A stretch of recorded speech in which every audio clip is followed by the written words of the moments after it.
O debate sobre as fraudes nas cotas raciais da UFJF tem tomado proporções significativas nas redes sociais, na comunidade acadêmica e na comunidade juiz forana.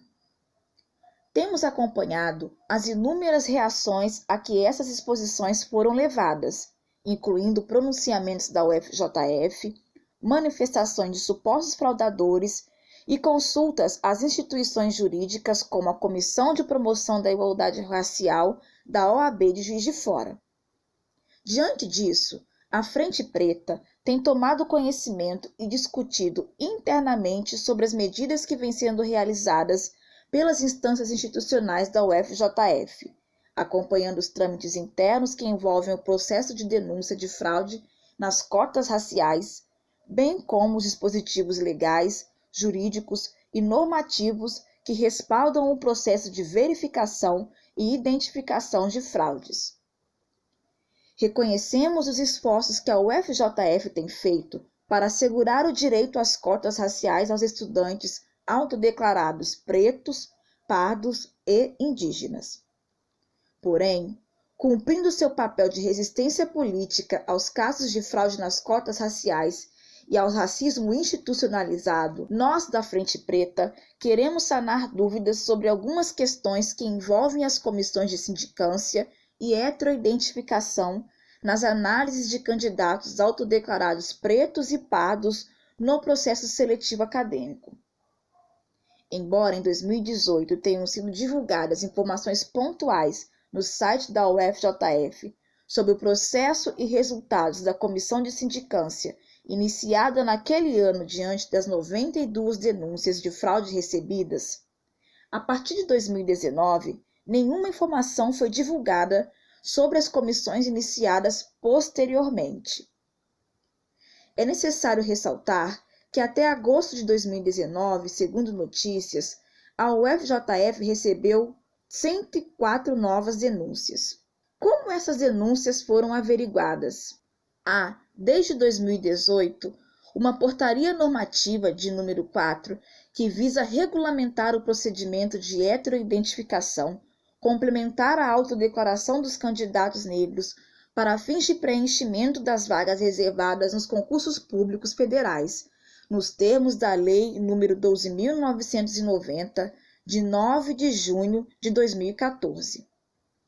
Essa normativa federal tem se mostrado um dispositivo jurídico basilar para a organização dos processos de heteroidentificação de diferentes instituições de ensino.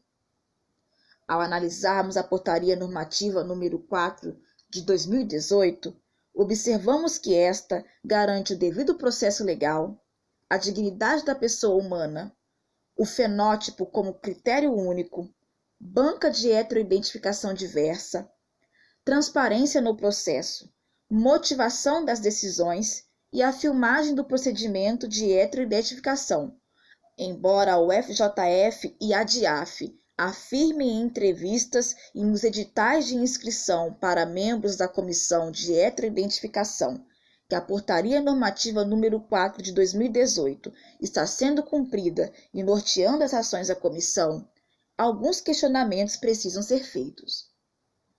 Ao compararmos os dispositivos jurídicos outorgados pela Portaria Normativa número 4 de 2018 com os procedimentos internos da UFJF em relação ao processo de denúncias de fraudes, bem como as bancas de heteroidentificação, e com base na dissertação de Lucas Leite, que, em um estudo de caso, analisa as denúncias de fraude nas políticas de ações afirmativas na UFJF, coube-nos realizar alguns apontamentos à instituição. Até o ano de 2019, o edital para a composição da Comissão de Heteroidentificação incluía a participação de discentes de pós-graduação.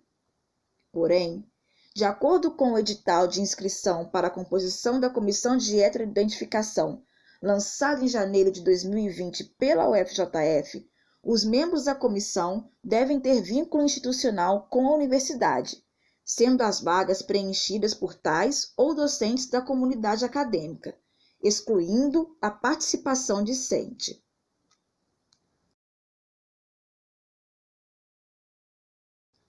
O que nos leva a questionar como o critério da diversidade, que garante que seus membros sejam distribuídos por gênero, cor e preferencialmente naturalidade, está sendo assegurado. Há uma diversidade representativa na comissão de heteroidentificação quando os editais restringem as inscrições a tais e docentes da comunidade acadêmica?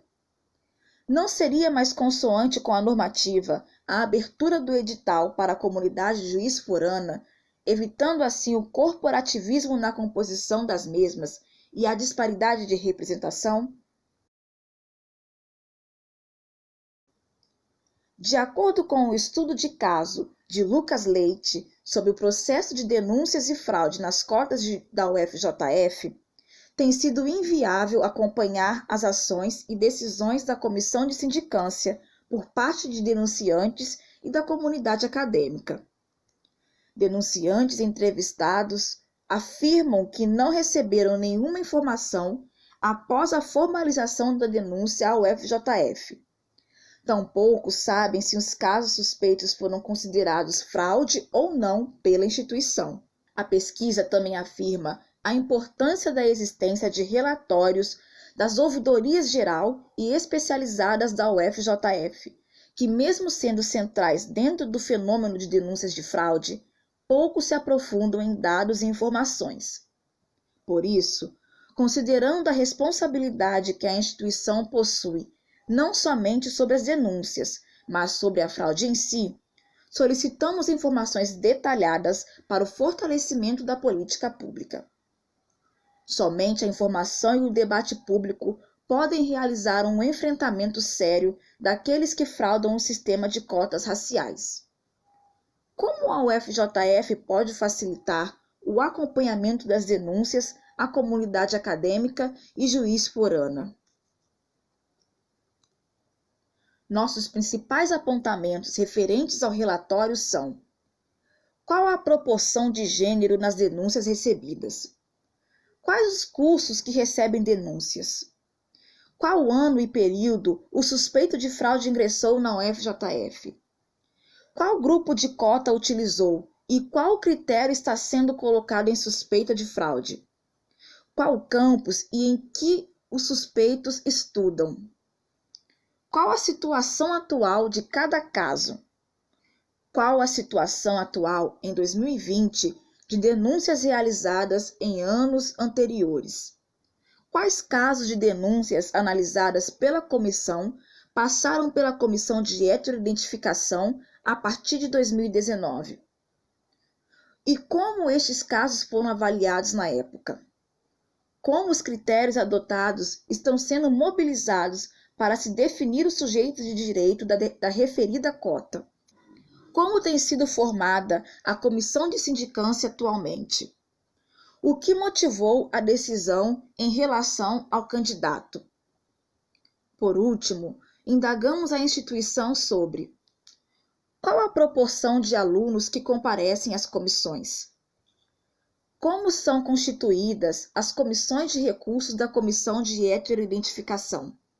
As análises da comissão de recurso se pautam apenas em documentos ou se valem também das filmagens imprescindíveis para o processo recursal, como dispõe a Portaria Normativa número 4 de 2018 em seu artigo 15. Candidatos aprovados em comissões de heteroidentificação em outras instituições federais de ensino superior podem ser reconhecidos pela UFJF? Qual a situação atual daqueles considerados indeferidos ao final das comissões de sindicância e heteroidentificação nesses anos recentes? Quais mecanismos a instituição tem pensado e aplicado sobre tais casos? Como são escolhidos os membros da banca? Como é realizado o treinamento da banca? Nesse sentido, ressaltamos a necessidade de gravação do processo de heteroidentificação para eventuais recursos requeridos pelos acusados, a importância das comissões recursais de analisarem as filmagens para além de documentos, maior transparência e publicização dos processos de sindicância e heteroidentificação, preservando as identidades dos envolvidos, e o cumprimento da Lei 9.051, de 95, do artigo 1º, que dispõe sobre o prazo de 15 dias que a UFJF tem para dar esclarecimentos sobre o andamento das denúncias a quem as acionou.